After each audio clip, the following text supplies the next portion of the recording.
IMF की funding लेने के लालच में पाकिस्तान एयरलाइंस बिक रही है। हमारे यहाँ एयर इंडिया थी, जैसे राष्ट्रीय एयरलाइंस थी, हमने भी उसको बेचा। पाकिस्तान एयरलाइंस उनकी राष्ट्रीय एयरलाइंस है, सरकार के अंडर है अभी, इसको भी वो बेच रहे हैं, इस लिहाज से कोई प्रॉब्लम नहीं है। हमारे यहाँ भी डिसइन्वेस्टमेंट हुआ, लंबे वक्त तक चला, अभी भी होता है, वो लोग भी कर रहे हैं। लेकिन हमने तो अपने आप किया, ये आईएमएफ के दबाव में कर रहे हैं। आईएमएफ ने जो इनको $7 बिलियन का लोन दिया है, उस लोन में अगली किश्त लेने के लिए यह शर्त रख दी आईएमएफ ने कि आप पहले डिसइन्वेस्टमेंट का टारगेट पूरा कीजिए, और उस टारगेट में एक पाकिस्तान एयरलाइंस को बेचना भी है, और इसको पूरी तरह बेचना है। मतलब इसकी कंट्रोलिंग जो वो है इक्विटी, वो पाकिस्तान सरकार अपने पास नहीं रख सकती। 51% से ज्यादा उसको डाइवेस्ट करना ही करना है, ये शर्त है आईएमएफ की। चले साहब, ठीक बात है। अब इसमें चौंकाने वाली बात क्या है, इसमें 4 बिडर आए, 4 लोगों ने पाकिस्तान एयरलाइंस खरीदने के लिए टेंडर दिया, भरा, और उसमें से एक कौन सी कंपनी है? उस कंपनी का नाम है फौजी फर्टिलाइजर्स लिमिटेड। फौजी फर्टिलाइजर किसकी है? फौजी फाउंडेशन की। फौजी फाउंडेशन किसका है? पाकिस्तान की आर्मी का। तो पाकिस्तान की आर्मी पाकिस्तान की सरकार की राष्ट्रीय एयरलाइंस को खरीदना चाहती है। अजीबो करीब सी हालात है। मुनीर अब देश की एयरलाइन भी चलाना चाहते हैं। वैसे ये आटे की फैक्ट्री भी डाली हुई है इन्होंने, आटे की मिल चलाते हैं, ये टेक्सटाइल मिल भी चलाते हैं, इनके पास हजारों एकड़ की जमीन भी है, ये खेती भी करती है पाकिस्तान की फौज। आम भी इंपोर्ट एक्सपोर्ट करते हैं। हाँ, तो ये सारे धंधे करती है पाकिस्तान, और अब ये एयरलाइन भी चलाने में इंटरेस्टेड है। अजीब बात है।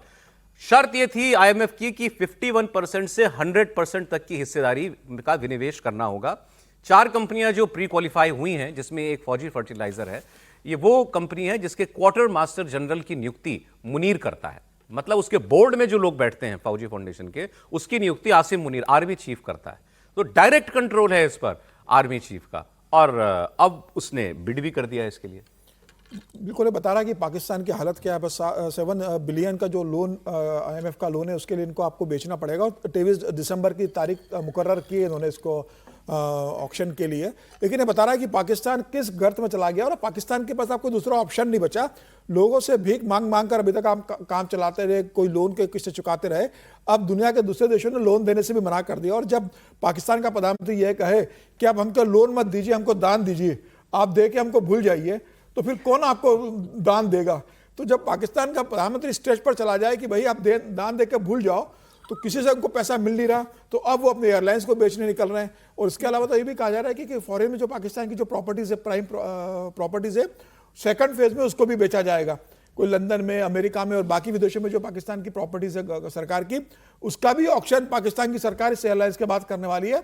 वो फरवरी 2026 के अंदर करेगी। अभी एयरलाइंस को बेच रही है।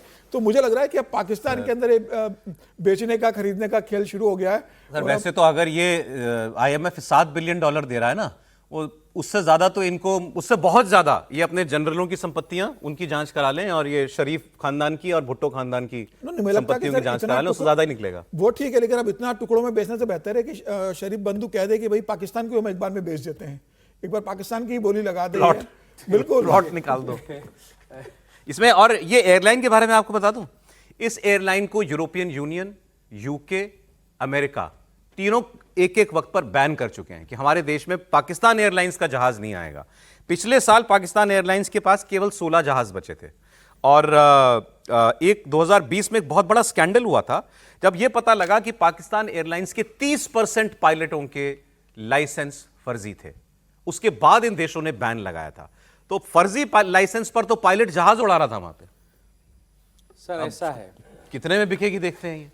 ये जब आईएमएफ कोई भी किसी भी देश को लोन देती है तो उसके साथ शर्त होती है, पूरा पैकेज होता है कि आपको रिफॉर्म में क्या क्या करना है। हमारे देश ने भी लिया था, हमको भी शर्तें थे, लेकिन हम एक सक्षम देश थे, हमने उसका सामना किया और किए। अब उसमें क्या है, डिसइन्वेस्टमेंट होता है, पूरा पैकेजिंग है कि आप मार्केट को कहाँ ओपन करेंगे, लैंड रिफॉर्म कैसे करेंगे, एग्रीकल्चर को कैसे करेंगे, तो उस शर्त पर लोन होती है। आपको ट्रंप साहब ने दिलवा दे, लेकिन ट्रंप ने उसके लिए आईएमएफ के नियम नहीं बदलवाए थे। लेकिन देखिए, पाकिस्तान ऐसा देश है जहां सत्ता के अंदर क्या चल रहा है, खासकर सेना के अंदर क्या है, सत्ता और सेना के संबंध क्या है, और जो विपक्ष में इमरान खान जैसा व्यक्ति हो, जिसने आ करके पाकिस्तान की पूरी चूल हिला दी, सेना से लेके पूरे वहां व्यवस्था की चूल हिला दी हो, उसके साथ कैसे संबंध रहेंगे? हम यहां से तो छोड़िए, पाकिस्तान में भी अनुमान नहीं लगा सकते हैं। लेकिन इतना साफ दिख रहा है कि एक पावर स्ट्रगल सेना के अंदर था, जिस सेना के अंदर के बड़े जनरलों ने, कुछ रिटायर्ड जनरलों ने जिनके साथ संबंध हो रहे होंगे, वो आसिम मुनीर को इतना शक्तिशाली नहीं देखना चाहते हैं। और इधर भी समस्या इनकी थी कि हमको इमरान खान से भी मुक्ति नहीं मिल रही और हम इसको भी अपने सिर पर चढ़ा लें। तो अब लगता है कि शहबाज शरीफ को कहीं ना कहीं से कुछ कॉन्फिडेंस उसके अंदर आया है, तब उसने इतना बड़ा स्टैंड लिया। पाकिस्तान मेरे ख्याल से दुनिया का अकेला ऐसा देश होगा जहां 3 दिनों से कोई चीफ ऑफ डिफेंस स्टाफ नहीं है, कोई आर्मी चीफ वहां नहीं है। अब इस समय कौन, जबकि आर्मी को इतने पावर है वहां, आप सोचिए ना, व्यापार से लेकर सब कुछ करना है, कैसे देश चल रहा होगा। लेकिन जहां तक इमरान खान का सवाल है, देखिए इमरान खान को लेकर के वहां के सारे पॉलिटिकल पार्टियों में रिजर्वेशन है कि ये आदमी आतंकवादियों की बदौलत, सेना की बदौलत आया और ये भैंस तक बिकवा रहा था, सारी गाड़ी बिकवा रहा था। हाँ। हम हेलीकॉप्टर पर नहीं चलेंगे और सब नंगा किया, नवाज शरीफ के इतने भैंस हैं, उस घर में हम नहीं जाएंगे, ये सब किया है। इसको तो शहबाज शरीफ परिवार कभी देखना नहीं चाहेगा, नहीं ये देखना चाहेगा। सेकेंड, जो अफगानिस्तान से संबंध खराब हुआ इमरान खान के समय हुआ, प्राइम मिनिस्टर वही थे ना जब वहां से वापसी गई थी, और उसके बाद इनको धक्का लगा था। पहले मान रहे थे कि भारत खत्म हो गया, अब फिर से जो तालिबानों के कारण हम पाकिस्तान का उपनिवेश था रहेगा, वो उनके सामने ही खत्म हुआ है। इकोनॉमी उनके सामने पूरा खराब हुई है। तो इमरान खान को इसके लिए नहीं कह सकते कि इमरान खान दोषी नहीं है। और एक लाइन, कट्टरपंथ के मामला में इमरान खान ने तो सारे ने को पीछे छोड़ा, वो तो भाषण में जाके वो बात तो सही है उनकी, गजवाए हिंद की बात करते थे। वो तो जब ट्रम्प से पहली बार मिलने गए तो हाथ में माला लेकर माला फेर रहे थे, मन के फेर रहे थे, वो तो कौन सी दुआएं पढ़ रहे थे। लेकिन इमरान खान को कम से कम अफगानिस्तान से डील करना आता था। उसके ऊपर सबसे बड़ी एलिगेशन क्या है कि ये जो टीटीपी वाले हैं, तालिबान वाले हैं, वो उनकी हिमायत करता था। इमरान खान ये कहता था कि इनसे तुम लड़के नहीं जीत सकते, इनको मैनेज करना पड़ेगा, क्योंकि वो खुद भी पश्तून कम्युनिटी से आते हैं। अब अफगानिस्तान के साथ क्या हालात बना लिए आसिम मुनीर ने। अफगानिस्तान के साथ इनकी कई दिनों की जंग हो चुकी है, वहां में लाखों अफगानियों को ये जबरदस्ती अफगानिस्तान वापस भेज रहे हैं, और तहरीके तालिबान पाकिस्तान रोज वहां पर कहीं ना कहीं एक बम विस्फोट करता है, सुसाइड बॉम्बिंग करता है। इस बीच में एक बड़ा इंपॉर्टेंट स्टेटमेंट अफगानिस्तान की विदेश मंत्री का है, आमिर खान मुत्तकी, जो भारत भी आए थे कुछ हफ्तों पहले। इन्होंने कहा, इनसे सवाल हुआ कि साहब पाकिस्तान बड़ा एतराज करता है, आप इंडिया के क्लोज होते जा रहे हैं अफगानिस्तान, तो इन्होंने कहा कि क्या पाकिस्तान की एम्बेसी नहीं है भारत में, तो हम क्यों नहीं संबंध बनाए, हम क्यों बंधवा रहे हैं पाकिस्तान के।